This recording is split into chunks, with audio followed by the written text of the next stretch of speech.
Hello, I'm Bob Trout. I've got a story here that I think is big, really big, because it's bound to have a terrific impact on business. I'm talking about a new market, a big new market, millions upon millions of new prospects with $15 billion to spend.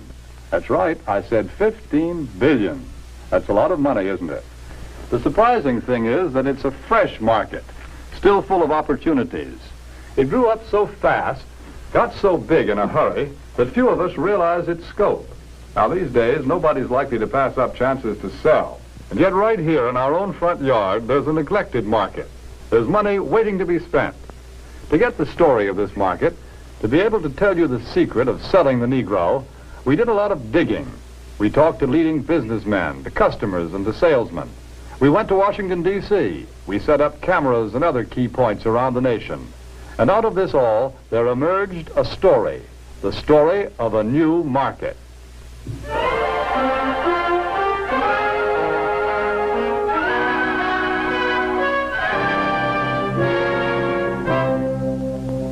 Yes, this is the market we're talking about, the new Negro family. Their name is Wells or Wilson, Smith or Brown or Alexander or Breen. They live in Chicago, in Atlanta or New York, in Detroit, St. Louis, Los Angeles, any one of 1,000 cities and towns. All over the country, families such as this are enjoying new prosperity. They have new interests, new standards of living, a buying power they've never enjoyed before.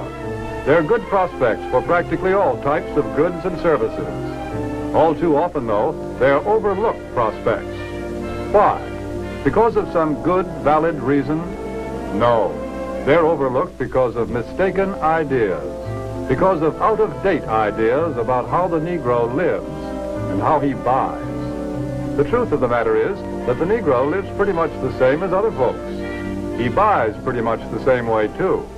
But just the same, a lot of old doubts and opinions keep cropping up over and over again. I don't like to do business with Negroes. They're drifters. You can't keep track of them. Yes, although a lot of people think that way, the truth is that 1 out of every 3 Negro families living in cities today owns its own home. That figure comes directly from the United States Bureau of Census. Maybe so, but Negroes are poor credit risks. Not more of a credit risk than any other group. Actually, the Negro home buyer meets his payments faithfully, often more faithfully than other race groups in the same economic level. That's the information we got from people who ought to know, the National Association of Real Estate Boards. Well, maybe, but I've always heard that Negroes buy shoddy, poor quality merchandise. No, it's just the other way around. According to leading researchers, in proportion to population and income, Negroes buy more quality products than any other comparable United States group. You see, there are a lot of confused notions about the Negro customer. But when you dig right down and find out about them, they just don't hold water. Negroes own homes. They meet their payments faithfully. They buy good brands of merchandise. So why let a lot of old-fashioned ideas hurt profits? Take a look at the real facts. Here in Washington, D.C., the nation's capital, some amazing facts and figures about this new market have been uncovered. For a first-hand report, we would like to take you directly to the United States Department of Commerce to hear this story from the Secretary of Commerce himself. Here is the Honorable Sinclair Weeks, the Secretary of Commerce of the United States. In the Department of Commerce, we are constantly alert to trends that mean a healthier national economy, better business for the nation as a whole.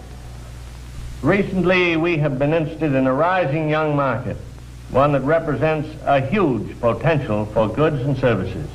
I'm referring to the new Negro market. The tremendous buying power of this group is backed, of course, by an increased earning power. The average Negro family's income is at a record high. In fact, since 1939, it has increased more than the average income of all other Americans. Just take a look at a few figures. An official Department of Commerce report shows that at least 1/3 of the Negroes living in cities earn from $2,000 to $5,000 a year. Today, the average Negro wage earner brings home a paycheck 4 times larger than the one he collected in 1939. As a whole, the Negro market has a total income of about $15 billion every year. And after taxes, Negro families still have many billions of dollars to spend. Here is a buying power that cannot help but have a tremendous effect on our national economy and on business prosperity in general. When these dollars are spent for a wide range of goods, services, and employment, business everywhere is bound to feel the impact. This new buying power has resulted in a class Negro market, a profitable, above-average income group of consumers. For example, the nation's largest newspaper and magazine research organization, Daniel Starch and Staff, reports these significant figures. More than 51% of the readers of Ebony magazine have a record player in their homes. Almost 64% own a television set. And almost 78% enjoy the convenience of an electric refrigerator. It is also a fact, and this is from the magazine The Food Field Reporter, that Negroes spend almost $3 billion a year for food alone. Per capita, they buy more cosmetics, drugs, and toiletries than anyone else in the country. And their children are better educated, too, because since 1930, enrollment in Negro colleges is up 2,500%. But really, to recognize the importance of this class Negro market, we must realize that something has been happening economically in our country. People are on the move. The population is shifting. The makeup of metropolitan populations today is different than it was just a few short years ago. To give you a better idea of what we mean, we set up several cameras, candid cameras, in a number of shopping locations. Take a look at these shoppers.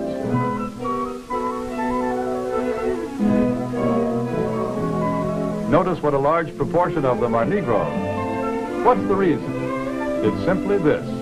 Negro families are moving into the cities where there are more job opportunities. Here they find occupations with more prestige and security, jobs that pay more money. As a result, Negro families today often make up the largest part of Central City consumer prospects. A shoe store in Chicago's Loop, for example, reports that more than 50% of its customers are Negroes. In another case, a drugstore located at a transfer point in a non-Negro neighborhood finds that its Negro customers total 25%. The trend is plain. The new Negro families today are moving into more populated areas, to the cities, where there are more stores, more buying opportunities. Since 1940, in San Francisco alone, the Negro market has increased by 89%. In Chicago, by 81%. Houston, Texas, 45%. Philadelphia, 50%. The impact of this new buying force is so tremendous that actually in 14 major United States markets, a product cannot be number one without Negro support. A product must have the backing of this big new buying power to be a leader in the field. What do you have to sell? Chewing gum or cars? Toothpaste or transportation? Whatever it is, here are millions of prospects. And these prospects are everywhere. Negro customers can no longer be pigeonholed. They cannot be classified as prospects who trade only in certain stores, certain neighborhoods. Today, Negroes shop downtown. They shop in supermarkets. They shop in small neighborhood stores. They'll buy from anyone who wants to sell to them. But we all know that before you can sell to customers, you've got to get to know them. You must understand something about them. What do the Negro customers buy?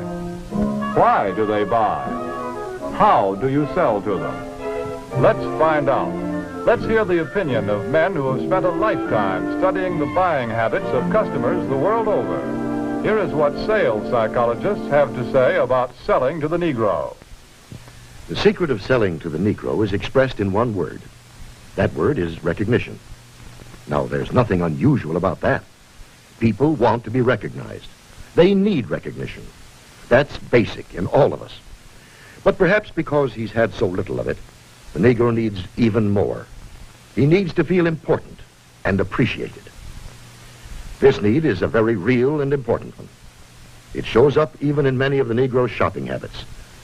Anyone who sells or wants to sell to the Negro customer should know about some of these habits. 3 habits in particular play a big part in every sales transaction. To begin with, most Negroes buy by brand. They ask for products by name. They're quick to turn down off-brands. Do you wonder why? Well, listen to what this customer is thinking. That last hat I bought, it just didn't hold up at all. You see, for a long time, the Negro has been sold a lot of shoddy, second-class merchandise. So now he asks for name brands in order to make sure he gets his money's worth. Buying by brand, that's the first important Negro buying habit. Now for the second. The Negro buys good quality merchandise. Symbols of quality and prestige are very important to the Negro customer. This woman, for example, is buying fine crystalware. But she is also buying the admiration and approval of her friends and relatives. Listen to her thoughts. My, isn't it beautiful? I can hardly wait to show it to Sally and Joan. It's a well-known fact that many Negro customers are influenced by the opinions of others. What their friends may think of a certain item often decides whether or not the sale is made. So remember, the Negro buys quality merchandise. That's the second important point. And here's the third thing to remember when selling to a Negro customer. When he specifically asks for one thing, don't try to sell him something else. Don't try to switch him at the point of sale. If you do, he'll probably react something like this. Doesn't he think I've got the money to pay for it? There's a reason for this reaction. Again, because he's had experience with cheap merchandise, the Negro resents being offered a substitute. He wants to be sold on quality, not price. The Negro buys by brand, he buys quality, and he doesn't like to be switched at point of sale. These are the keys to selling the Negro customer. Another point. The Negro family does things together, as a group. The family works as a unit. It lives as a unit, and it buys as a unit.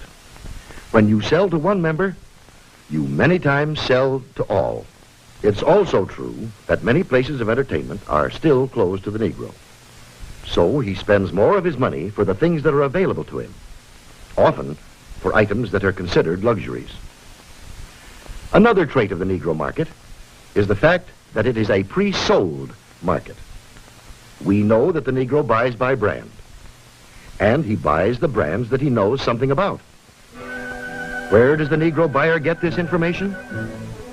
We know that Negro customers are turning more and more to the publications that are tailored specifically to their needs, that give them the news and the information that they want to read about. Many leading businessmen and companies already know this. That's why so many of them are taking this direct, sure route of reaching the Negro customer. The vice president of advertising of the Cridine Watch Company, for example, says this. In many important cities throughout the United States, Negroes are important customers of the credit jeweler. Therefore, it seemed that Ebony magazine would be a very important advertising medium for us. We would say it was very well received, and from our viewpoint, a very successful campaign. From the Remington Rand Company comes this statement. Our records show that advertising in Ebony has been effective in many ways. As all good advertising should, it has built a terrific amount of goodwill and has brought a volume of sales and sales inquiries. A representative of the Alaga Syrup Company makes this statement. Because of Alaga's regard for the influence of Ebony in the Negro market, Advertising space was doubled. Alaga's long experience in selling to Negroes now takes the most direct route to its best customers, reaching Ebony's 2.5 million audience in every issue. And here are the statements of still other business leaders. Yes, many business leaders are discovering the most direct and most efficient way of reaching the new Negro market. Look here at the results of the same advertisement in two different publications, Ebony and another general magazine. You can see that proportionately, more men and women read the ad in Ebony than the one in the other magazine. And they did a better job of remembering it, too. A greater percentage of readers noted, associated, and remembered the ad in Ebony. But now, wait a minute. If the Negro market is so big and easy to reach, why aren't more companies going out after it? Well, often because of the feeling that there's something entirely different, unusual about selling to the Negro. But is it really so different? What do salesmen say? The successful salesmen who do a good job of selling in Negro communities. How do you go about getting the order? How do I get the order? Well, to tell you the truth, I don't do anything. Anything different, that is. I've been calling on these accounts long enough to know that the Negro just wants to be treated like everybody else. No matter who you're calling on, a little friendliness and courtesy help a lot. But naturally, anybody resents being patronized or talked down to. So I usually call a man Mr. Brown, Mr. Smith, or Mr. whatever his name is, until he tells me to call him by his first name. And of course, I always stick to business. I stay away from talk about race or religion or politics. That goes for talk about Negro celebrities, too. You know, this business about what good prize fighters and singers the Negroes are. Who cares? When a guy's in business, no matter what color his skin is, he's interested in making a living, in making money. That's uppermost in his mind. I guess maybe what I'm saying is that I try to help any way I can. Sometimes with displays or ad materials, or an idea once in a while. The important thing is that if it helps push sales for the dealer, it helps push them for me, too. Handle the Negro account just like any of your others. Don't patronize. Stick to business. Get interested in the account. Pitch in and help any way you can. Sounds like pretty good sales advice. That's the secret of selling the Negro. Well, how about it? What do you think of this new market? It can open new outlets for you and for everybody who sells goods or services. It's still possible to get in on the ground floor when this market is just beginning to grow and to expand. The facts and the figures that we see here are just a small sample of what they promise to be next year and the years after that. Yes, here are men and women with money to spend, and they spend it for exactly the same things as you and I and everyone else. They buy almost every type of product and service that you have to offer, and they can be reached like everyone else through publications that appeal to their interests and desires, that deliver the kind of loyal readership that can be proved both in surveys and in down-to-earth sales. Here is a ready-made market waiting to be asked to buy.